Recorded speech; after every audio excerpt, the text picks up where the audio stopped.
يلا يا بهانة نيمي حمدي، الساعة بقت 10. حاضر. روحي انتي، انا اللي هفتح الباب.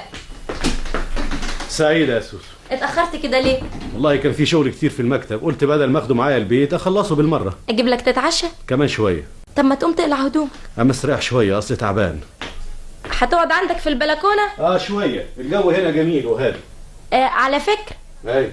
بابا كان عندنا النهارده وانبسط قوي من الستاير. الله، هو ما كانش شافهم قبل كده؟ واحنا لسه جبناهم غير الاسبوع اللي فات. والله صحيح، انا قبضت ال 15 جنيه من هنا وانت فرتكتيهم من هنا. وايه يعني؟ لا ولا حاجة، فداكي. وكلمته كمان في الحكاية اياه. حكاية ايه؟ احنا مش اتفقنا انك هتستلف من بابا 150 جنيه عشان نشتري الفريجيدير اللي شفناه امبارح؟ وقلنا انك هتكتب لبابا شيكات بالمبلغ كل شهر 10 جنيه. احنا مش اتفقنا على كده؟ وانا ايه بس يا سوسو اللي هيزنقني اكتب على نفسي شيكات من غير رصيد؟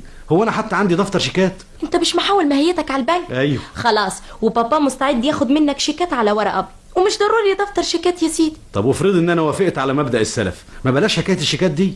هو عمي مش مستأمني ولا ايه؟ يا اخي عاوز يطمن على فلوسه، فيها ايه دي؟ مش كفايه انه هيسلفك؟ يا ست الله الغني عن حكاية السلف دي. انت هترجع تاني في كلامك ولا ايه؟